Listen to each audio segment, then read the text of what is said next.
রায়পুর গ্রামে এক কৃষকের ছিল দুই যমজ ছেলে। ছেলে দুটি ছিল খুব দুষ্টু।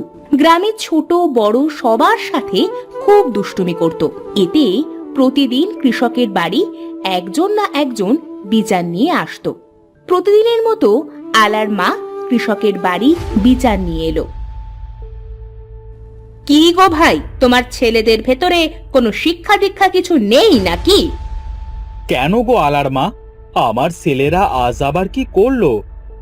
কি করেনি তাই বলো। দেখো তো আমার ছেলেটাকে মেরে কি করেছে ওরা দু ভাই। মানুষে কি মানুষকে এভাবে মারতে পারে বলো তো? বোন, কিছু মনে করো না, আমার ছেলেরা বাড়ি আসলে বুঝিয়ে বলবো। আজকের পর থেকে আলার গায়ে আর কোনো দিনও হাত দিবে না। কত মানুষে তো বুঝ দিল, কিন্তু কোনোদিনও কি এরা বুঝ নিয়েছে? গাছের লিচুগুলা একটাও রাখলো না, আর আজ আমার ছেলেটা হাতে নাতে ধরায় তাকে এভাবে মেরেছে। আলার মা বকতে বকতে বাড়িতে চলে গেল। আর এদিকে কৃষকের বউ কাঁদতে কাঁদতে বলল, ওগো, আমার ছেলে দুটো কি কখনোই মানুষ হবে না? মানুষের কাছে কত কথাই না শুনলাম, তারপরেও এরা কেন ভালো হয় না বলো তো? কেঁদো না গিন্নি, অনেক হয়েছে। আর না, এদেরকে যে কিভাবে ভালো করতে হয় তা আমার জানা আছে। আজ বাড়িতে আসুক। কৃষক ও তার বউ কথা বলছিল, তখন তারা দু ভাই বাড়ি এসে দেখলো যে তাদের মা কাঁদছে। মা, তোমার কি হয়েছে? তুমি কাঁদছো কেন? কাঁদবো না তো আর কি করব বলতো? তোদের দু ভাইয়ের জন্য কি আমাদের কোনো শান্তি আছে? আমরা আবার কি করলাম? বুঝতে পারছো না? আলাকে ধরে তোমরা মেরেছো কেন? আর ওদের গাছে লিচু সব চুরি করে খেয়েছো কেন? আসলে বাবা, আমাদের ভুল হয়ে গেছে। আমরা দুই ভাই আর কোনো দিনও মানুষদের বিরক্ত করব না। শোনো তোমরা দুই ভাই, আমার শরীরটা আজ দুদিন খুব খারাপ, আর কাছে কোনো টাকা পয়সাও নেই। আমার সব টাকা আমাদের ওই বাবলাতলার জমিতে পোঁতা আছে। কি বলছো বাবা? বাড়িতে এত জায়গা থাকতে টাকাগুলো তুমি মাঠে পুঁতে এসেছো? হ্যাঁ, কারণ আমার ওই জমিটা যে সে জমি না, ওইটা একটা জাদুর জমি। ওই জমিতে টাকা রাখলে দিনে দিনে জমিতে আরো টাকা দেয়। কি বলছো বাবা? টাকা রাখলে টাকা বাড়ে? এমন কথা তো আগে কোনোদিনও শুনিনি। এতদিন আমি তোমাদের বলি নাই, কারণ তোমরা ছোট ছিলে। এখন বড় হয়েছো, আর তাছাড়া আমার মনে হলো কথাটা তোমাদের এখন বলা উচিত, তাই বলেছি। তাহলে এখন আমরা কি করব বাবা? আমি চাই তোরা দুই ভাই জমিটা খুঁড়ে টাকাগুলো উঠিয়ে নিয়ে আয়। সত্যি বলছো বাবা? তুমি কোনো চিন্তা করো না, আমরা দুই ভাই এক্ষুনি যাচ্ছি আর টাকাগুলো নিয়ে আসছি। তারা দু ভাই মাঠের উদ্দেশ্যে রওনা দিল। এদিকে কৃষকের বউ কৃষককে বলল, ওগো, এটা তুমি কি কথা বললে? ছেলেদের সাথে মিথ্যা কেন বললে? মিথ্যা না গিন্নি, এটা সত্যি কথা। আমাকে না জিজ্ঞাসা করে সময় হলে সখী দেখতে পাবে। তারা দু ভাই মাঠে গিয়ে বলল, ভাই, বাবা এতদিন আমাদের কাছ থেকে এই কথাটা লুকিয়ে রেখেছিল কেন? এই জমিতে যে এত টাকা আছে, বাবা আমাদের আগে কেন বলেনি? বাবা মনে করেছে হয়তোবা আমরা এই জমি থেকে সব টাকা চুরি করে নেব, তাই বলেনি। বাবা তো জানে না যে আমরা কত বড় বাটপার। এই জাদুর জমি থেকে আজ কত টাকা যে আমরা ঝেড়ে দেব তা তো বাবা জানি না। এই ভাই, আস্তে কথা বল, আস্তে, না হলে আশেপাশের মানুষগুলো শুনে ফেলবে। আস্তে আস্তে চল, এবার আমরা আমাদের কাজ শুরু করি। তারা দু ভাই তাদের জমিটা ভালোভাবে খুঁড়তে শুরু করলো। সারা দিন ধরে জমিটা খুঁড়ে যখন কোনো টাকাই পেল না, তখন ক্লান্ত শরীরে বাড়ি ফিরে তার বাবাকে বলল,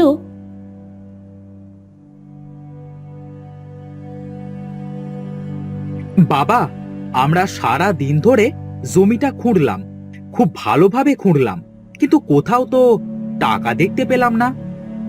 হ্যাঁ বাবা, তুমি কি আমাদের মিথ্যে বলেছো?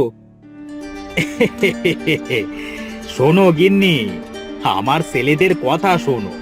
আরে পাগল, তোদের বাবা কি মিথ্যে বলতে পারে? বয়স হয়েছে, তাই হয়তো মনে রাখতে পারি না। মানে কি? তাহলে সারাদিন কি আমাদের এই পরিশ্রমটা বৃথা গেল? বৃথা কেন যাবে? টাকা তো ওই জমিতে নেই, আমাদের বাড়ির পাশে এই জমিটায় আছে। আমি তো কতদিন ও টাকা ওঠাইনি, সব জমা করে রেখেছি তোদের জন্য, যেন তোরা বড় হয়ে বেশি করে টাকা পাস, আর সেই টাকা দিয়ে ভালো একটা কাজ করতে পারিস। বাবা, আমাদের এই জমিটা তো ফেলনাই থাকে, তোমার হয়তো ভুল হয়েছে। টাকা আমাদের এই জমিতেই আছে। হ্যাঁ বাবা, এই তবে শোন, জমিটা এবার কিন্তু বেশি করে খুঁড়িস, ঠিক একটা পুকুর যতটুকু গভীর হয়, না হলে কিন্তু টাকা পাবি না।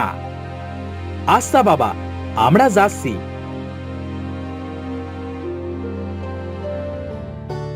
তারা দু ভাই খুশি হয়ে বাড়ির পাশের জমিটা খুঁড়তে শুরু করলো। আশেপাশের মানুষ তো তাদের দেখে খুব অবাক হলো। কি রে ভাই, আজ তোরা দুই ভাই কি মনে করে কাজ করছিস? হ্যাঁ, আর কতদিন বসে খাবো ভাই? এবার তো বাবাকে একটু শান্তি দিতে হবে নাকি? হ্যাঁ, ঠিক বলেছিস ভাই, কাজ করে খা, কাজ করে খা, কাজের বিকল্প কিছুই নেই। তোদের আজ দেখেও আমার খুব ভালো লাগছে। আচ্ছা, তোরা কাজ কর, পরে কথা হবে, কেমন? জহির সেখান থেকে চলে গেলে তারা দু ভাই হাসতে হাসতে বলল, ভাই অনুপ, আজ কিন্তু আমরা টাকা খুঁজে বের করবই। আমাদের আজ আরো ভালোভাবে কাজ করতে হবে। হ্যাঁ ভাই, তাড়াতাড়ি কাজ কর। তারা দু ভাই মন দিয়ে মাটি খুঁড়তে লাগলো।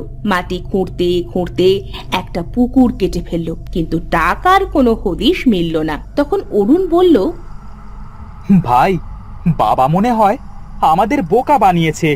আমরা তো সারা দিন ধরে এই জমিটায় একটা পুকুর বানিয়ে ফেললাম, কই টাকা তো দেখলাম না।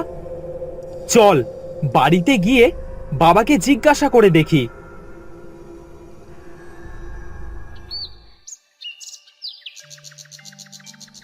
তারা দু ভাই আজ মন খারাপ করে বাড়িতে গেল। তাদের দু ভাইয়ের মন খারাপ দেখে তাদের বাবা বলল, কি হলো তোমাদের দুই ভাইয়ের আজ মন খারাপ কেন? কি হয়েছে তোমাদের? বাবা, আমরা তো জমিটা খুঁড়তে খুঁড়তে একটা পুকুর বানিয়ে ফেলেছি। কই তোমার সেই জমানো টাকা তো কোথাও দেখতে পেলাম না। হ্যাঁ বাবা, তুমি তাহলে সত্যি সত্যি আমাদের সাথে মিথ্যে বলেছো? না রে আমার সোনারা, বাবা মা কখনো মিথ্যে বলে না। তোরা বাবলা তলার জমিটায় কাল শস্য রোপণ করবি, আর এই পুকুরে কাল পানি দিয়ে মাছ ছাড়বি।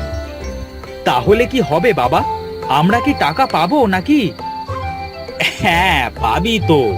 তোরা এক ভাই মাঠ দেখাশোনা করবি, আর এক ভাই পুকুর দেখাশোনা করবি।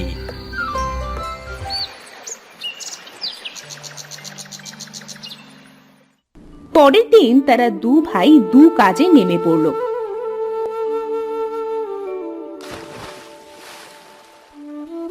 দেখতে দেখতে অরুণের ক্ষেতের ফসল পেকে গেল, আর এদিকে অনুপের পুকুরের মাছও বড় হয়ে গেল। তারা দু ভাই অনেক টাকার শস্য ও মাছ বিক্রি করলো।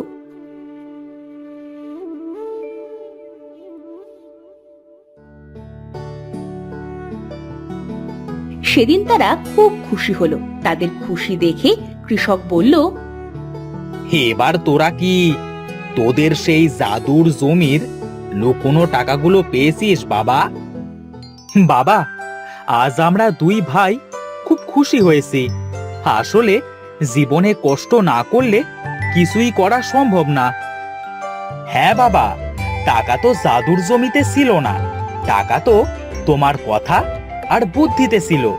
আমাদের এত সুন্দর একটা বুদ্ধি দেবার জন্য তোমাকে ধন্যবাদ। ওগো, তোমার মাথায় এত বুদ্ধি আগে তো জানতাম না।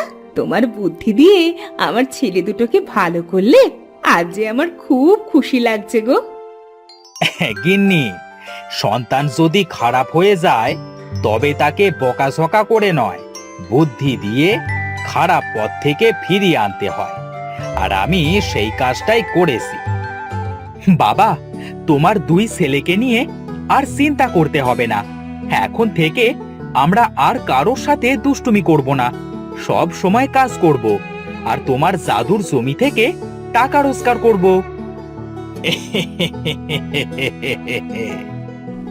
এভাবে কৃষকের দু ছেলে মন দিয়ে যত্নের সাথে তাদের কাজ করতে লাগলো। তারা দু ভাই আর কোনোদিনও কারোর সাথে কোনো দুষ্টুমি করেনি।